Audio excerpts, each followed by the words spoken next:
नमस्कार प्रेक्षक मित्रांनो, स्वागत आहे आपले भूमी क्रिएशन चॅनलवर. प्रेक्षक मित्रांनो, आपण आजच्या कहाणीला सुरुवात करणारच आहोत. पण कहाणी जर का तुम्हाला मनापासून आवडली तर व्हिडिओला लाईक आणि चॅनलला सबस्क्राईब करायला मात्र विसरू नका. चला तर आपण कहाणीला सुरुवात करूया. करोडपती मुलगा VIP कारमधून निघाला होता आणि त्याच क्षणी त्याच देवळाच्या कडेला दगडी पायरीवर बसलेले होते त्याचे वडील. सत्य समोर आलं आणि माणुसकी थरथरली. ही कथा कल्पनेतली नाही, ही एक खरी कहाणी आहे. पुण्याच्या सदाशिव पेठेच्या रस्त्यावर घडलेली. त्या सकाळी रस्त्यावर हलकंसं ऊन पडलं होतं. झाडांच्या फांद्यामधून सूर्यकिरण अलगद खाली उतरले होते. ट्रॅफिक आपल्या नेहमीच्या आवाजात पुढे सरकत होती. हॉर्न, ब्रेक, गडबड, सगळं काही ओळखीचं. चहाच्या टपरीवर गर्दी वाढत चालली होती. न्यूजपेपर उघडले जात होते, बातम्या वाचल्या जात होत्या आणि शहर नेहमीप्रमाणे आपल्या जुन्याच वेगात धावत होतं. असं शहर जिथे सगळं दिसत होतं पण सगळं काही पाहिलं जात नाही. त्या गर्दीतच एक काळ्या काचा असलेली महागडी गाडी इतर गाड्यांपेक्षा वेगळी भासत होती. नंबर प्लेट खास होती, सत्तेची, संपत्तीची खूण सांगणारी. ड्रायव्हरचा पोशाख कडक इस्त्री केलेला, ताठ मानेने बसलेला आणि गाडीच्या आत आरामदायी सीटवर बसलेला होता तो माणूस. सतत फोनवर बोलत होता. त्याच्या आवाजात घाई नव्हती, भीतीसुद्धा नव्हती. होता तो फक्त आत्मविश्वास, मोठेपणाचा, पैशातून आलेल्या ताकदीचा. तो होता कुणाल कुलकर्णी. करोडपती, यशस्वी, शहरात ओळख असलेला.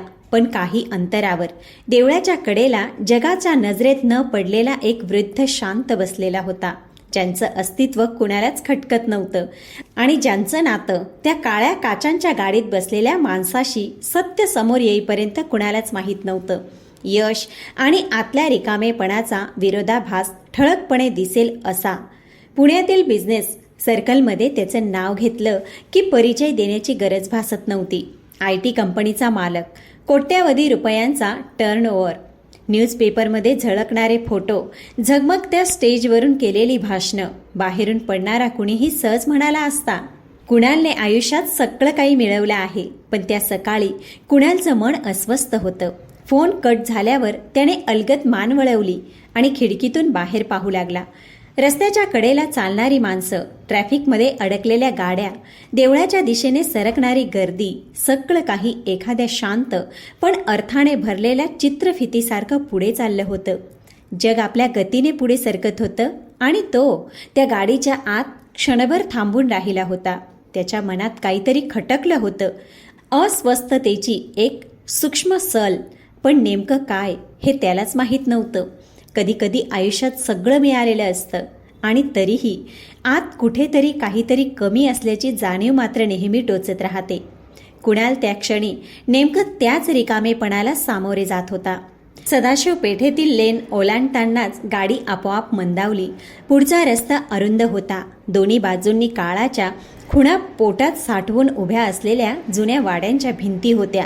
त्याच वळणावर नेहमीसारखाच ट्रॅफिकमुळे गाडी थांबली. रस्त्याच्या डाव्या बाजूला एक लहानसं जुनं देऊळ होतं, श्री विठ्ठल रखुमाई यांचं मंदिर.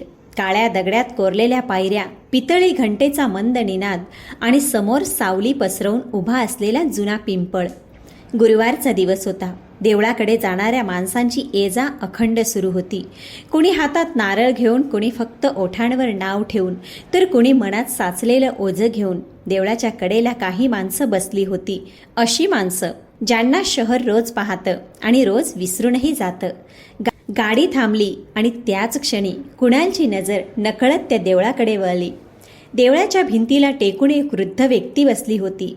कपडे जुने होते, थकलेलं शरीर स्पष्ट दिसत होतं. चेहरा कोरडा, रेषांनी भरलेला, पण डोळ्यात एक विचित्र शांतता होती. तो कुणाला हात देत नव्हता, हातही पसरवत नव्हता, फक्त गपचूप बसला होता, जसं या जगाकडून त्याला आता कोणाचीच अपेक्षा उरली नव्हती. अचानक कुणालचं हृदय जोरजोराने धडधडू लागलं. त्या चेहऱ्यात काहीतरी ओळखीचं होतं, अस्वस्थ करणारी ओळख.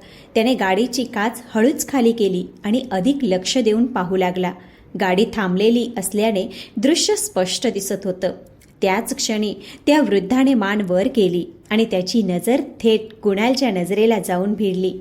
त्या एका क्षणात कुणालच्या आत काहीतरी हादरून गेलं. त्याला जाणवलं हा चेहरा त्याने खूप आधी कुठेतरी पाहिलेला आहे, खूप जवळून. आणि त्या क्षणातच त्याच्या डोक्यात एकाच वेळी असंख्य चित्र फिरू लागले.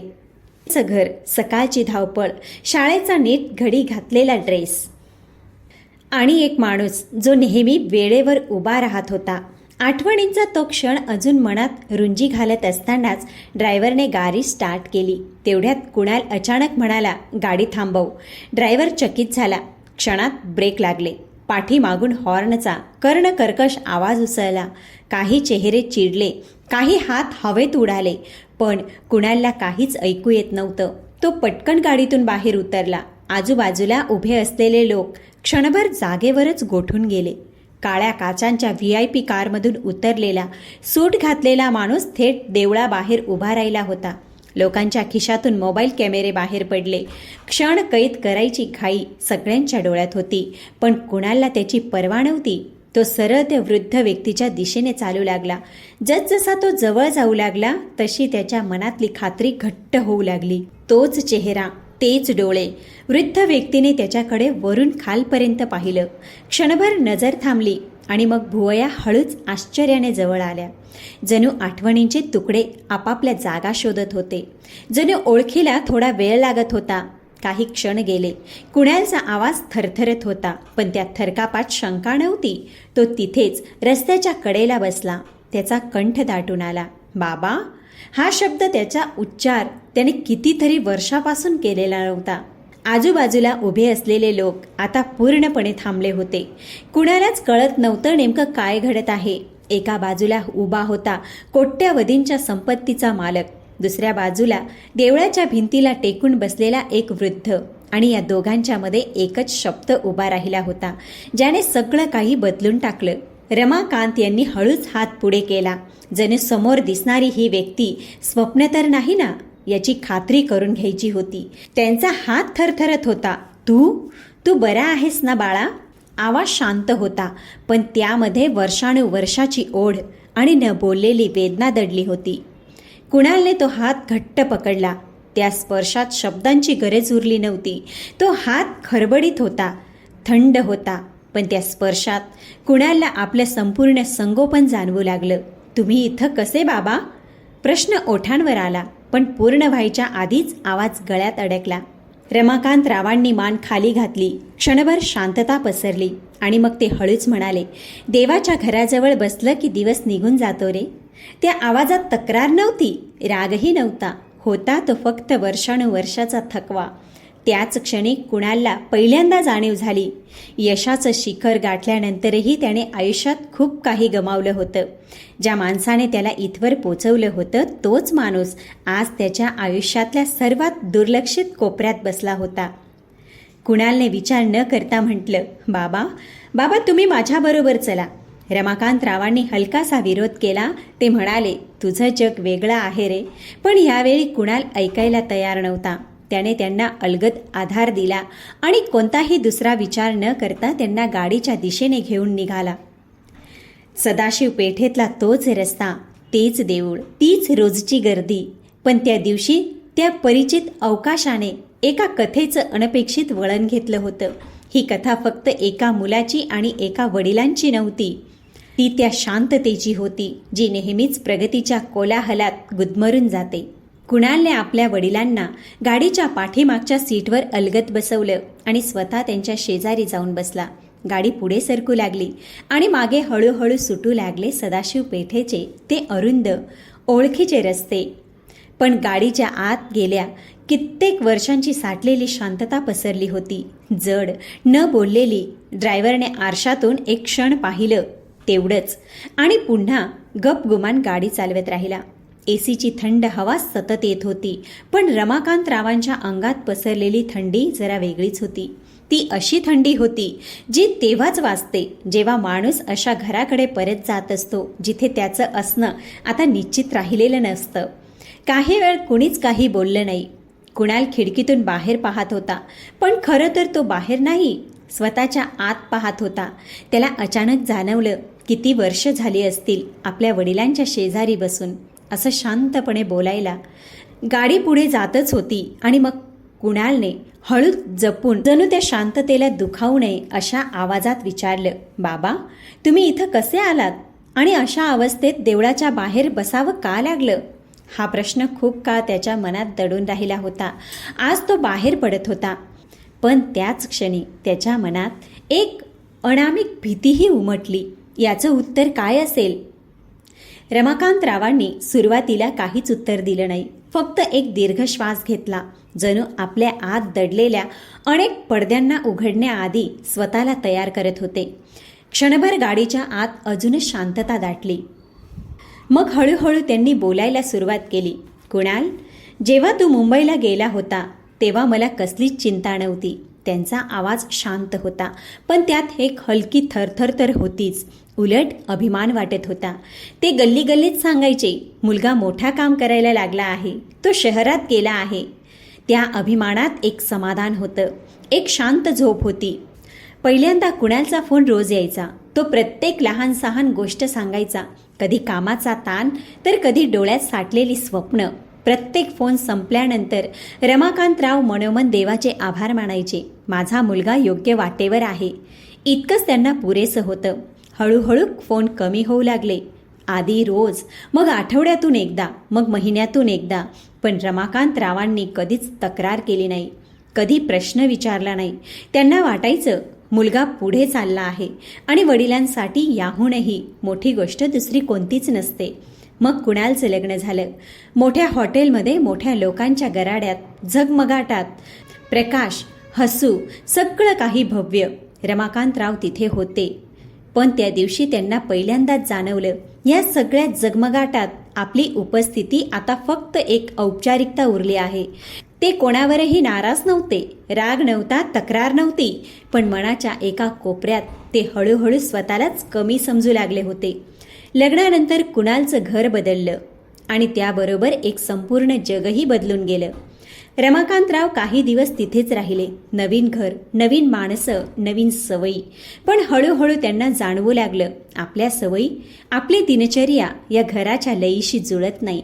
ते अजूनही सकाळी लवकर उठायचे, नेहमीप्रमाणे पूजा करायचे, साधं मोजकं जेवण घ्यायचे. पण घरातलं वातावरण वेगळंच होतं, शांत, पण आपलंसं नसलेलं. सुनबाई काही बोलत नव्हती, तिच्या तोंडातून शब्द निघत नव्हते, पण तिचं गप्प राहणं खूप काही सांगून जात होतं. रमाकांतरावांच्या लक्षात आलं होतं, प्रत्येक वेळी गप्प राहणं म्हणजे स्वीकृती नसते. एके दिवशी त्यांनी स्वतःच शांतपणे सांगितलं, मी काही दिवसांसाठी गावी जाणार आहे. त्या दिवशी कुणालने त्यांना थांबवलं नाही. कदाचित त्याला वाटलं असेल, काही दिवसात बाबा परत येतील. त्याने मनातच ठरवलं, काही दिवसांचीच तर गोष्ट आहे, पण ते परत कधी आलेच नाही. त्या अर्थाने तरी नाही. गावी पोचल्यावर रमाकांतरावांना जाणवलं, ते गाव आता तसं उरलेलं नव्हतं जसं त्यांच्या आठवणीत होतं. जुनी माणसं शहराकडे निघून गेली होती. काहींनी या जगाचा कायमचा निरोप घेतला होता. शेती विकली गेली होती. नाती औपचारिक झाली होती. ओळखी उरल्या नव्हत्या. तिथे उरल्या होत्या फक्त ओळखी, आपुलकी नाही. तिथे रमाकांतराव एकटेच पडले. महिने सरले. एकटेपण अधिक गडद होत गेलं आणि काही महिन्यानंतर ते पुन्हा पुण्याला परत आले. विचार केला होता, मुलाच्या घरी जाऊन राहावं, पण घरी येऊन पाहिलं तर दरवाजावर कुलूप लटकलेलं होतं. कुणालशी बोलणं झालं तेव्हा त्याने फक्त एवढंच सांगितलं, मी काही दिवसांसाठी बाहेर आलो आहे, काही दिवसांनी बोलूया. ते काही दिवस त्यांनी वाट पाहत काढले. दिवसांचे आठवडे झाले, आठवड्यांचे महिने झाले आणि त्या प्रत्येक दिवसाबरोबर त्यांचा आत्मसन्मान हळूहळू झिजत गेला. जणू एखादी जुनी वस्तू जी वापरात न राहिल्यामुळे धूळ खात पडलेली. पुण्याच्या रस्त्यावर त्यांचं आयुष्य वाहू लागलं. कधी रेल्वे स्टेशनवर अंधाराची साथ घेत रात्र काढली, तर कधी एखाद्या अनोळखी धर्मशाळेत जिथे माणसं असतात पण आपले पण नसतं. त्यांनी कोणाकडे तक्रार केली नाही, कोणाकडे मदतीचा हातही पसरवला नाही, कारण त्यांच्या मनात एकच विचार घोळत होता, ज्याने आपले संपूर्ण आयुष्य दुसऱ्यांसाठी खर्च केलं तो शेवटी तक्रार तरी कशी करणार. विठ्ठल रखुमाईच्या मंदिरासमोर बसणं त्यांना सर्वात सुरक्षित वाटत होतं, कारण तिथं कोणतेही प्रश्न विचारले जात नव्हते. तिथं कोणी विचारत नाही, तुम्ही कोण आहात, इथे का बसला आहात. तिथं फक्त देवासमोर शांतपणे बसून दिवस संपवता येतो. हे सगळं ऐकत असताना कुणालची मान नकळत खाली झुकली. त्याला उमगलं होतं. वडील गरिबीमुळे नाही तर त्याच्या गप्प राहण्यामुळे त्या ठिकाणी पोहोचले होते. पैसा नसणं ही माणसाची सर्वात मोठी कमी असते.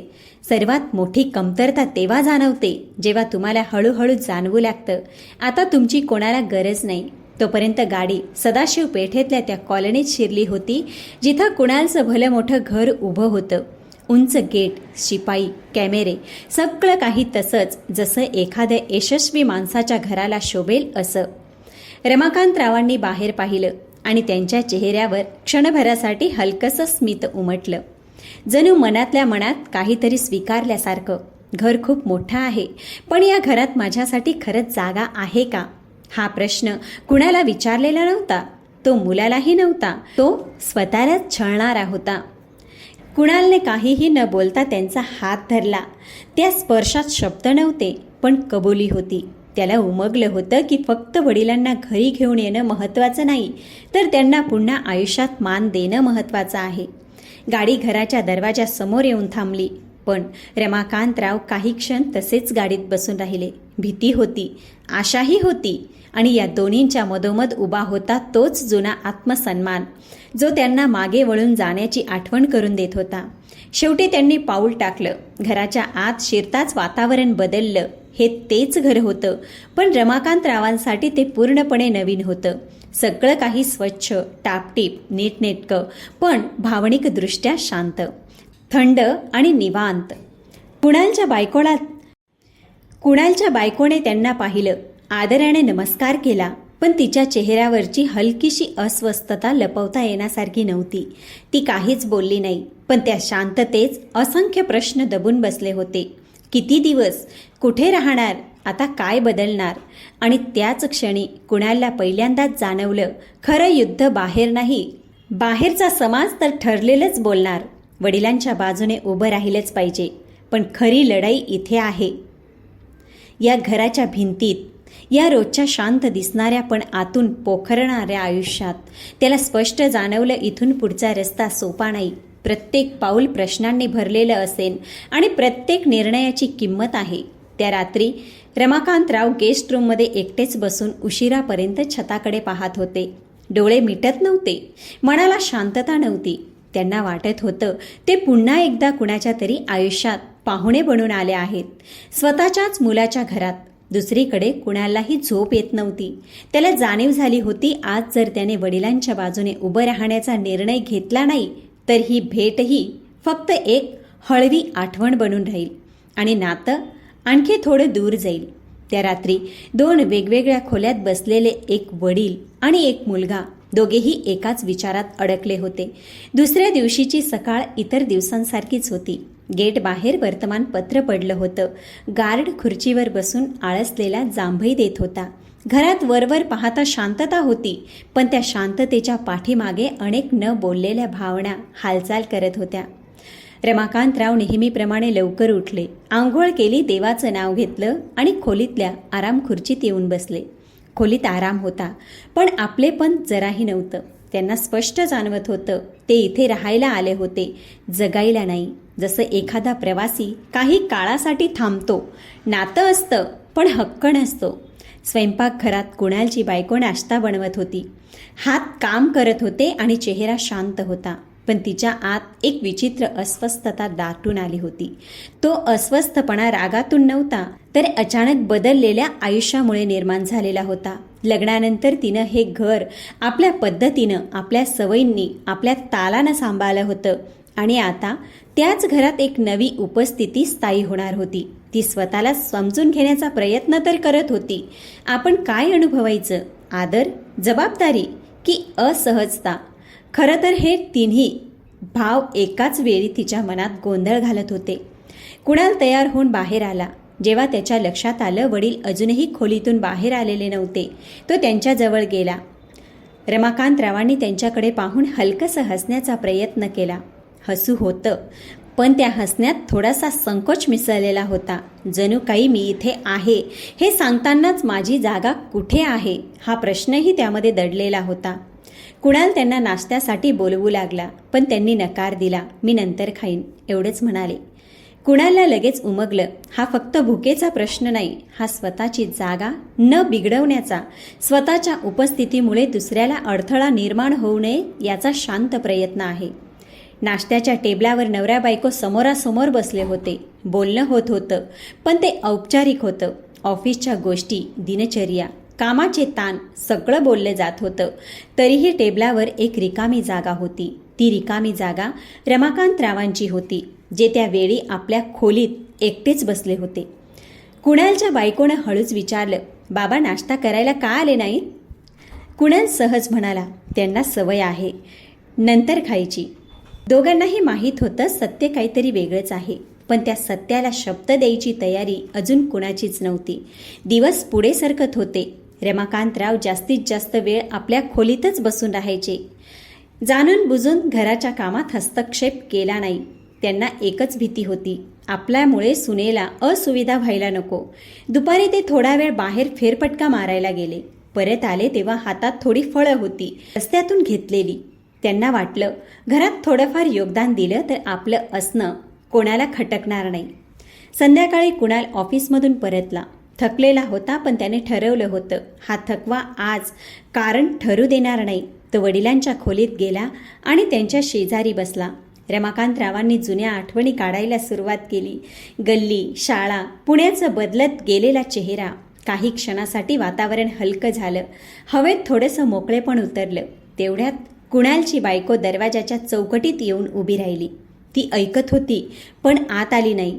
अजूनही एक ठराविक अंतर ठेवायचं होतं तिला, कदाचित स्वतःला समजून घेण्यासाठी. रात्री जेवणाची वेळ झाली. यावेळी रमाकांतरावांना डायनिंग टेबलावर बोलवण्यात आलं. ते थोडे दबकतच होते. जेवण साधं होतं, पण वातावरण औपचारिक. कोणताही वाद नव्हता, कोणताही टोमणा नव्हता. तरीही प्रत्येकाला जाणवत होतं, काहीतरी बरोबर नाही. प्रत्येक घास विचार करून खाल्ला जात होता, जणू कोणालाच आपली उपस्थिती जास्त व्हायला नको होती. जेवण झाल्यावर कुणालच्या बायकोने हळू आवाजात म्हटलं, मला काहीतरी बोलायचं आहे. रमाकांतराव पटकन उठू लागले. कदाचित आपण या दोघांच्या मध्ये येत आहोत असा त्यांचा समज झाला. पण कुणालनं त्यांच्याकडे पाहिलं आणि बसायला इशारा केला. पहिल्यांदाच त्याला वाटत होतं, काहीही असो, चर्चा बाबांसमोरच व्हायला हवी. तिने दीर्घ श्वास घेतला. आवाज खूप संयमित ठेवत म्हणाली, मी बाबांचा सन्मान करते, पण मला थोडा वेळ हवा आहे. बाबा अचानक आले आणि मी या बदललेल्या परिस्थितीसाठी तयार नव्हते. माझी स्वतःची दिनचर्या आहे, माझ्या स्वतःच्या काही मर्यादा आहेत आणि मला घरात तणाव नको आहे. तिच्या बोलण्यात कडवटपणा नव्हता, पण फक्त प्रामाणिकपणा होता. रमाकांतराव शांत ऐकत होते. थोड्या वेळानंतर म्हणाले, मी समजू शकतो, मला कुणावरही ओझं व्हायचं नाही. आवाज शांत होता, पण त्या शांततेत खूप खोल थकवा दडलेला होता. ते पुढे म्हणाले, जर माझ्यामुळे घरातली शांतता बिघडत असेल तर मी स्वतः एखादा मार्ग काढेन. हे ऐकून कुणालला धक्का बसला. त्याला जाणीव झाली, बाबा नेहमीप्रमाणे परत एकदा मागे हटायला तयार आहेत. तो पहिल्यांदाच स्पष्ट शब्दात म्हणाला, ठामपणे, हे घर माझं आहे. कुणाल म्हणाला, फक्त माझ्या बायकोचं नाही, आणि एवढंच नव्हे तर हे घर माझ्या वडिलांचं सुद्धा आहे. क्षणभर शांतता दाटून आली. त्या शांततेत शब्द घुमत राहिले. तो पुढे म्हणाला, तुम्ही प्रत्येक कठीण क्षणी पळ काढत राहिलात तर आपण कधीच एकत्र राहायला शिकणार नाही. त्या रात्री कोणताही अंतिम निर्णय झाला नाही, पण एक महत्त्वाची गोष्ट नक्की घडली. सगळ्यांच्या मनातला संकोच पहिल्यांदाच शब्दात उतरला. ते तिघेही आपापल्या खोलीत निघून गेले. दारं बंद झाली, पण डोळे मिटले नाहीत. रमाकांतराव विचार करत राहिले, मी आयुष्यभर इतरांसाठी वाटा मोकळ्या केल्या, आज स्वतःसाठी एक साधा मार्ग शोधणं एवढं अवघड का झालं आहे? सुनबाईच्या मनात प्रश्नांची गर्दी होती. मी चुकीचे तर नाही ना? आणि तरीही हे सगळं बरोबर वाटत का नाही? आणि कुणाल, तोही जागाच होता. त्याला उमगलं होतं, आता फक्त भाऊ मुलगा राहून चालणार नाही. जबाबदार नवरा आणि गरज पडेल तेव्हा धाडसी व्यक्तीही बनावं लागणार आहे. त्या रात्री एकाच घरात 3 वेगवेगळी जगं श्वास घेत होती. प्रश्न हा नव्हता की वडील आता घरात राहणार की नाही. खरा प्रश्न हा होता, हे घर आता खरंच सर्वांचं होणार आहे का? रात्र निघून गेली, सकाळही उगवली, पण घरातली अस्वस्थता तशीच जागी राहिली. सूर्याच्या पहिल्या किरणांनी खोली उजळली आणि त्याच वेळी रमाकांतरावांचे डोळे उघडले. ते काही क्षण अंथरुणावरच बसून राहिले, जणू मनातल्या मनात एखादा कठोर निर्णय घट्ट करत होते. ही तीच परिस्थिती होती जिच्यापासून ते आयुष्यभर पळत आले होते. स्वतःसाठी निर्णय घेण्याची. आयुष्यभर त्यांनी स्वतःपेक्षा आधी नेहमीच इतरांच्या सोयी, इतरांच्या अपेक्षा महत्त्वाच्या मानल्या होत्या. आजही मन त्यांना तेच सांगत होतं, पण मनाच्या कुठल्या तरी कोपऱ्यात थकवा साठून राहिला होता, न बोललेला, न दाखवलेला, पण असह्य. ते हळूच उठले. कोपऱ्यात ठेवलेली आपली छोटीशी बॅग बाहेर काढली. बॅगेत फारसं काही नव्हतं. 2 कपडे, थोडी औषधं आणि एक जुना फोटो. त्या फोटोत कुणाल त्यांच्या खांद्यावर बसून हसत होता, निष्पाप, निरागस. रमाकांतरावांनी तो फोटो हातात धरून बराच वेळ पाहिला. डोळ्यांच्या कडा ओलावल्या. गालावर अश्रू ओघळण्याआधीच त्यांनी तो अलगद पुसला, कारण अश्रूंनाही आता जागा नव्हती. त्यांना जाणवत होतं, मी आजही या घरात राहिलो तर या भिंतींमध्ये कधीच पूर्वीसारखं वातावरण उगवणार नाही. त्यांना आपल्या मुलाच्या आयुष्यात दरी निर्माण करायची नव्हती. आपला निर्णय कुणाचं आयुष्य उद्ध्वस्त करणारा ठरू नये, एवढंच त्यांची इच्छा होती.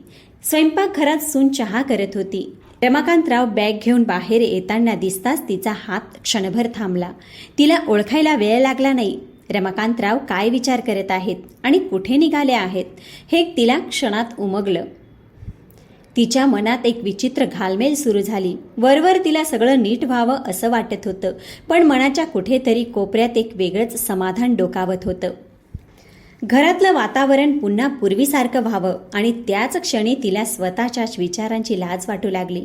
रमाकांतराव म्हणाले, मी थोड्या वेळासाठी बाहेर जातो. ते कुठे जाणार आहेत हे त्यांनी सांगितलं नाही आणि सुनबाईने विचारलंही नाही. फक्त हलकेच हो म्हणून मान डोलावली. पण त्या 2 शब्दांच्या मध्ये कितीतरी न बोललेली वाक्य अडकून राहिलेली होती. कुणाल उठेपर्यंत रमाकांतराव निघून गेले होते. गार्डने सहजतेने सांगितलं, बाबा सकाळीच बाहेर पडले. हे ऐकताच कुणाल आतून हादरून गेला. त्याला क्षणात कळलं, बाबांनी पुन्हा तेच केलं होतं. सगळ्यांच्या शांततेसाठी स्वतःला बाजूला केलं होतं. त्याला राग आला नाही, त्याला भीती वाटली. भीती या गोष्टीची की आज जर तो उशीर करेल तर बाबा कदाचित कायमचे निघून जातील. क्षणभरही न दवडता तो गाडीत बसला आणि घरातून बाहेर पडला. रस्त्यावर गर्दी होती, आवाज होता, धावपळ होती, पण त्याला कशाचंच भान नव्हतं. त्याच्या मनात एकच नाव घुमत होतं, विठ्ठल रुक्माईचं मंदिर, जिथून हे सगळं सुरू झालं होतं. तो देवळात पोहोचताच त्याची नजर थेट वडिलांवर स्थिरावली. रमाकांतराव देवळाच्या भिंतीला टेकून बसले होते, शांत, थकलेले. फक्त यावेळी त्यांच्या चेहऱ्यावर कोणतीही अपेक्षा नव्हती. जणू त्यांनी स्वतःलाच सांगितलं होतं, आता हेच माझं ठिकाण आहे. कुणाल त्यांच्या समोर जाऊन बसला. काही वेळ दोघेही शांत. लोकांचं येणं जाणं चालू होतं. घंटा वाजत होती, पण या दोघांसाठी जणू वेळ थांबून राहिला होता. कुणाल हळूच म्हणाला, बाबा, यावेळी मी तुम्हाला असं जाऊ देणार नाही. डोळ्यात पाणी साठवत तो पुढे म्हणाला, तुम्ही निघून गेलात तर ते घर कधीच घर राहणार नाही. रमाकांतरावांनी अत्यंत शांत आवाजात उत्तर दिलं, घर तेव्हाच घर असतं जेव्हा तिथं सगळं सामान्य असतं.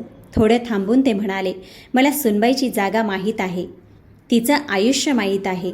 दुसऱ्यांचा आनंद हिरावून घेणं मला कोणताही अधिकार नको आहे. कुणालच्या डोळ्यातून अश्रू ओघळू लागले. तो पहिल्यांदाच आपल्या वडिलांना म्हणाला, तुम्ही नेहमी दुसऱ्यांचा विचार करता, पण कधी कुणी तुमचा विचार केला का?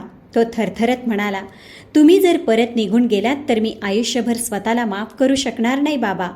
तोवर कुणालची बायकोही तिथे पोहोचली होती. घरी तिचं मन लागत नव्हतं. मनातली घालमेल तिला इथपर्यंत घेऊन आली होती. दुरूनच तिनं दृश्य पाहिलं. एक मुलगा आपल्या वडिलांसमोर बसून पहिल्यांदाच सत्याच्या बाजूने उभा राहिलेला. त्या क्षणी तिला जाणवलं, हा फक्त वडील नाही आणि मुलाचा प्रश्नही नाही, हा माणुसकीचा प्रश्न आहे. ती हळूहळू त्यांच्याजवळ आली. पहिल्यांदाच तिनं रमाकांतरावांशी स्पष्ट बोलायला धाडस केलं. मला भीती वाटते, ती म्हणाली. माझं आयुष्य बदलून जाईल, माझी दिनचर्या बदलेल, कदाचित माझ्या हातात काहीच राहणार नाही. थोडं थांबून ती म्हणाली, पण मला असंही वाटतं, या घरात कुणालाही परक समजायला लागू नये. रमाकांतराव शांतपणे सगळं ऐकत राहिले. मग अत्यंत संयम स्वरात म्हणाले, मी कधीही या घरात हक्क दाखवायला आलो नव्हतो. फक्त माझ्या मुलाजवळ राहायला आलो होतो. ते पुढे म्हणाले, मी राहिल्यामुळे कुणाला त्रास होत असेल तर मी निघून जाईन, पण कुणी मला आपलं म्हटलं तर मी सन्मानाने राहू शकतो. त्या क्षणी सुनबाईच्या डोळ्यात अश्रू आले. तिच्या लक्षात आलं, समस्या रमाकांतराव नव्हते, समस्या तिच्या मनात दडलेली होती.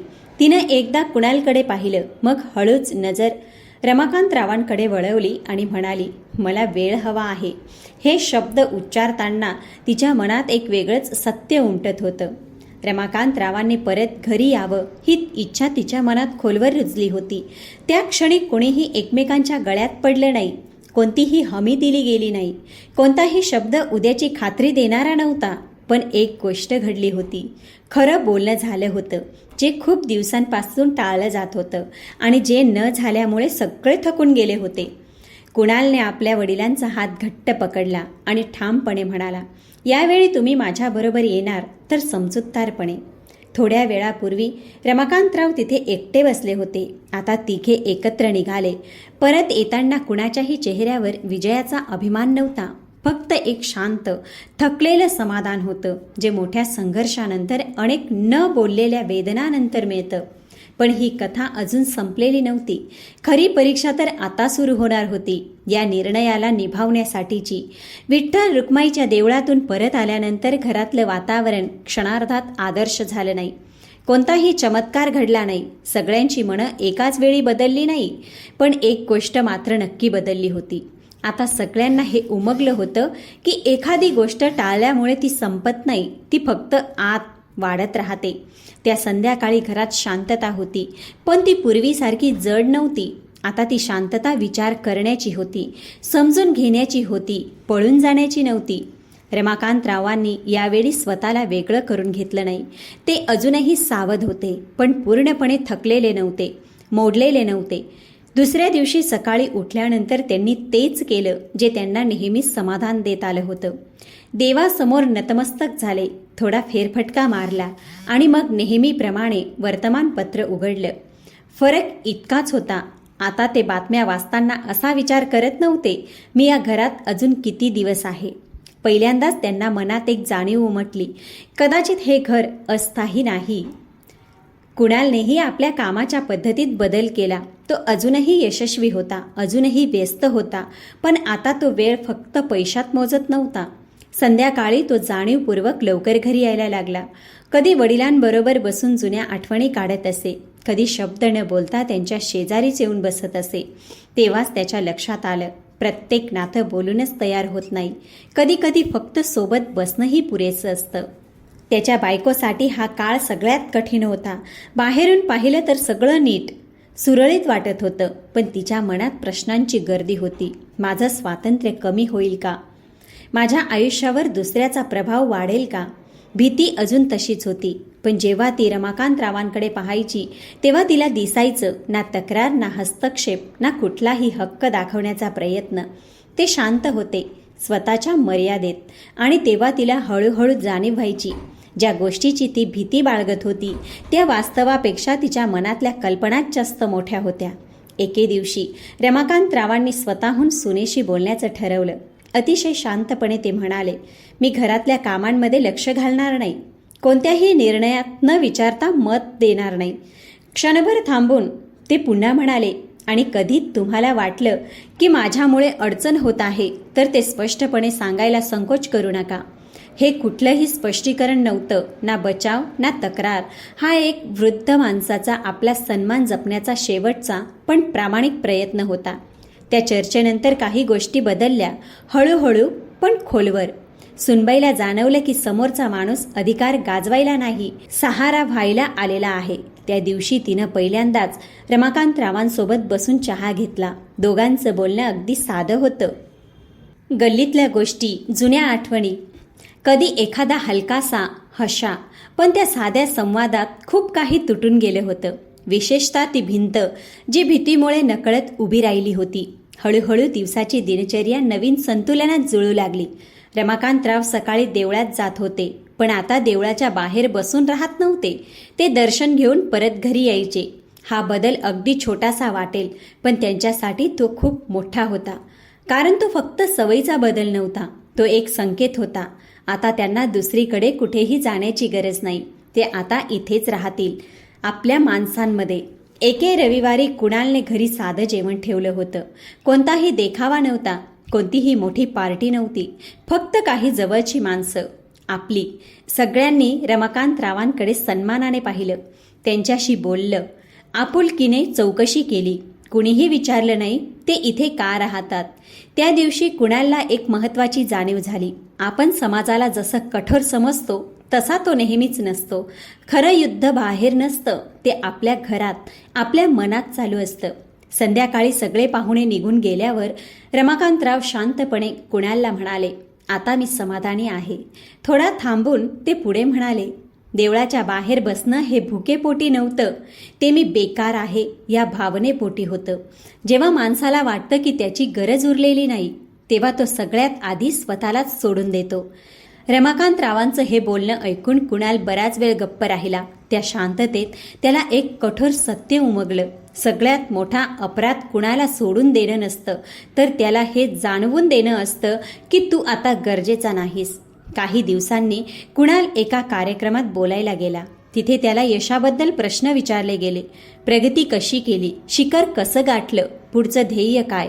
पण तो वेगळंच काहीतरी बोलला. त्याच्या मनात खोलवर रुजलेली एकच गोष्ट, जर आपली प्रगती आपल्या आईवडिलांना घराबाहेर काढत असेल तर त्या प्रगतीवर प्रश्नचिन्ह उभं राहायला हवं. त्याने कुणालाही सल्ला दिला नाही, उपदेश केला नाही, फक्त आपला अनुभव मांडला.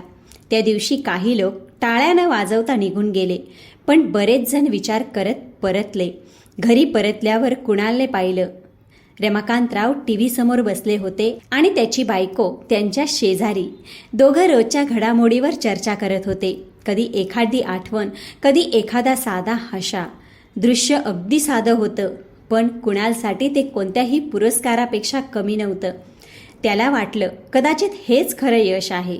एक असं घर जिथं कोणीही स्वतःला अतिरिक्त समजत नाही.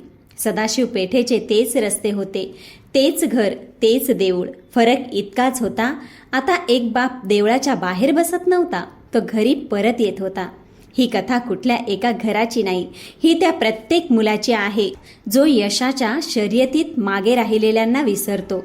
त्या प्रत्येक सुनेची आहे जी भीती आणि जबाबदारीच्या मध्ये अडकते. आणि प्रत्येक वडिलांची आहे जे शांत राहून सगळं सहन करतात. कारण माणुसकी मोठ्या निर्णयात नाही, तर रोजच्या छोट्या छोट्या कृतींमध्ये जिवंत असते. आणि जर ती माणुसकी एखाद्या घरात परतली तर ही कथा यशस्वी झाली. प्रेक्षक मित्रांनो, आजची कथा तुम्हाला कशी वाटली कॉमेंटमध्ये सांगायला विसरू नका. तुमचं एक मत न जाणे किती लोकांचं आयुष्य बदलू शकतं. चला तर भेटूया पुढच्या कथेसोबत.